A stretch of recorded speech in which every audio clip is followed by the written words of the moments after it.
Littoral Combat Ship LCS project, a significant initiative by the Malaysian government aimed at bolstering the nation's naval capabilities, has been marred by several delays and financial mismanagement. After failing to finish and deliver 6 littoral combat ships for the Navy with an allocated budget of RM9 billion, approximately USD 2 billion, the project contracted Boston Naval Shipyard has to answer despite RM6 billion has been expended. This failure has sparked a major controversy, shedding light on issue procurement inefficiencies, poor project management, and lack of accountability within the defence sector. The Public Account Committee (PAC) of the Malaysian Parliament has released a report about the equations of Littoral Combat Ship (LCS). After 2 years, the government conducted an investigation into the RM9.13 billion deal that Boston Naval Shipyard Sdn Bhd and the government had negotiated directly to build a combatant vessel. As part of the Navy reform plan, this project aimed to reduce the number of ship classes from 15 to 5. The last ship supposed to arrive in October 2023, but the deadline for completing 6 frigate classes vessels which are capable of carrying out interactive naval missions could not be met. Project awarded by the Ministry of Defence shows an abuse of power when the opinion of the Navy as the end user were ignored by the Ministry of Defence and the BNS. This is due to the Sigma-proven design that had been used by the Indonesian Navy rather than the Going design.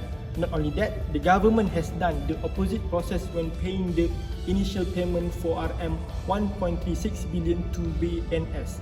However, 400 million was used to pay back debt of the old NGPV, New Generation Petrol Vessel project. Additionally, the company had designed 2 firms to purchase equipment directly from the original equipment manufacturer (OEM), which has caused the acquisition expenses to increase multiple times. The contract conditions were unfavorable to the government, with payment determined by the supply of goods or the advancement of operation rather than the project's real progress. Ahmad Nazim Abdul Rahman, the Chief Executive Officer at LPAP, stated that shipbuilding will resume with the at least expensive alternative after a cabinet decision. The chairman of the PAC issued 7 recommendations, including declassifying procurement report, giving end user need priority, and updating the PAC on project progress every 3 months until it was finished. Mr. Hishamuddin, the Defence Minister, told Parliament's Upper House on Monday that the ministry was given 6 months to revive the project, and he believed that the first ship would be delivered within 2 years. Public Accounts Committee found that the selection of shipbuilding companies lacked financial soundness. With Boston Naval Shipyard Sdn Bhd (BNS) with finances, it is surprising that the island company was tasked with the 9.13 billion ringgit Littoral Combat Ship (LCS) development project. The investigative committee found that the comprehensive due diligence was not done by the Ministry of Defence regarding BNS, and based on this information, BNS ability to carry out LCS ship construction is highly questionable. The progress report of the LCS project shows that that financial mismanagement and cash flow issues at BNS have resulted in delayed payments to suppliers, causing shipbuilding at the shipyard to stall. It was recently revealed by a PSC report that RM 400 million of the 6.08 billion ringgit sunk by the government was used to settle NGPV New Generation Petrol Vessel project all debt. The committee said the financial management and cash flow problems faced by BNS caused payments to suppliers to be delayed. This caused suppliers to refuse to supply raw materials and equipment until construction work at the shipyard was stopped. We also see the issues arising with the underestimation of expert guidance. Former Defence Datuk Seri Ahmad Zahid Hamidi went against the wishes of the Royal Malaysian Navy regarding the design of the LCS, changing it from the Dutch Sigma to the French Going as per BNS recommendation. Ahmad Zahid initially agreed with the TLDM decision to choose the Sigma design from the Netherlands after being briefed by the TLDM on 26 May 2011. The Going design is more of an offshore patrol, vessel and not a literal combatant, while the Sigma is a proven design that has been used by the Indonesian Navy and is being built for the Moroccan Navy.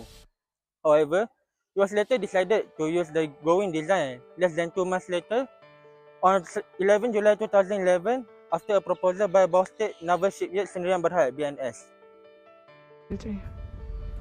As reported by Millennium in August 2022, Datuk Seri Ahmad Zahid Hamidi has defined any involvement in the alleged financial improprieties regarding the Littoral Combat Ships LCS project as the contract was awarded in 2014. A year after his position as Defence Minister ended. This is contended with the Liu, the Deputy of Defence Minister of Pakatan Harapan, said the project was approved by Zahid during this time sitting on the position. Government has made direct payments that are not proactive. The terms of the contract are weak and do not favour the government.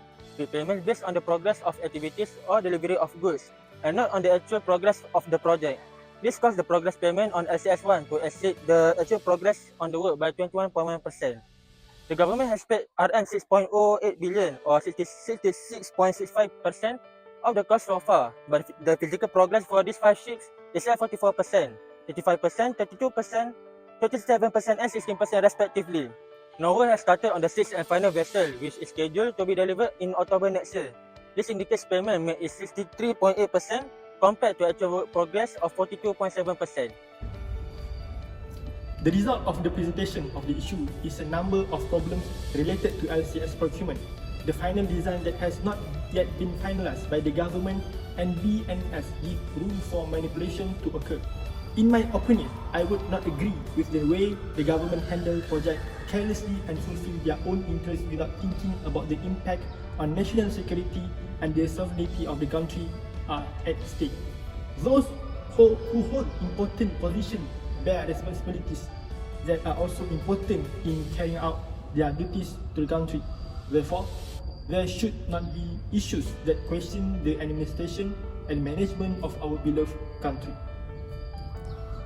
The current situation clearly raised question when the LCS issue was raised only recently, but not when the opposition held the reins of the country government. This causing the assets are not prepared in good condition and having delay issue due to the delay of the acquisition of LCS Warship. The Public Account Committee stated that all the LCS combat ship only can begin in the year of 2029 instead of 2022. That stated in the original contract. The report also stated that there was no progress within 2021 and 2023. To make matters worse, the LCS detail design is not being solved, yet the confirmation was only obtained on 84%, which include verification, approval stage and so on. Because of this, public trust toward national security is decreasing. The public lack of confidence in national security can lead to doubt, and resistance to government activity means to defend the country, which can compromise the efficiency of security measures and weaken community engagement. Thirdly, it led to the budget overrun. The government failed to detect the financial problem of the BNS company, resulting in the government having to pay an advance of 1.36 billion to the BNS more than it should have. This raised public anger when unanticipated costs and project delay lead to budget overrun. Meanwhile, this overrun of budget can strain defense budget that are requiring additional direct payment that were not initially. This matter comes to suggestion on what we could be done regarding LCS procurements, enhance cybersecurity in the warship military. As we know, currently cybersecurity are really important to the military industry around the world, especially for our country, Malaysia. This is because the three are really developing the following the new era of technology and can come in hidden way, such as malicious software and so on. This also includes the warship of military in which advanced technology is being raised in terms of the infrastructure and so on, the technology of warfare in order to cope with the new challenge that overwhelm the countries. In these situations, the reliance toward technology might make the military more vulnerable toward the attack. The expertise are really important in enhancing the warship systems. In these situations, the military governments can either use local or import expertise as long as they are really well known about the change of the technology and so on.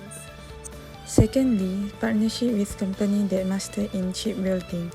This partnership is seen as a strategic move to enhance the capabilities and expand the operation of both companies in the maritime industry. The new shipyard is expected to support the increasing demand for shipbuilding and repair services in the region, providing a significant boost to the local company and maritime sector. This collaboration aims to establish a joint venture focused on shipbuilding and ship repairs service. This helps to provide access to expertise where leverage the extensive experience and technical know-how of the partner to improve the quality and efficiency of shipbuilding projects. In addition, there should be improved initial cost estimate. As we know, government also need to ensure the initial cost estimate to be more realistic and can be based on truth research and risk assessments when it comes to the project. This can include the historical data from similar projects and employing advanced cost estimating models for further plans. Other than that, managing all the costs can make it a more detailed cost breakdown to develop a comprehensive breakdown of costs, including material, labor, and overhead expenses. This helps identify potential cost drivers early in the project. Furthermore, accurate initial cost estimates are critical for the successful procurement of warship. In view, the government can use the model of parametric cost models as it uses a statistical relationship between historical costs and key project parameters such as ship size, capacity, technological level, as it is used to generate cost estimates. In a nutshell, the delay of the project had a huge impact where it cost a lot and gave financial burden to the government. The importance of transparent procurement needs to be emphasized to avoid the same mistake happening again. The money that could be used for other things are being wasted to recover the project. If there is no action taken by the government, it will lead to the worst scenario where the safety of the country would be threatened. Thank you.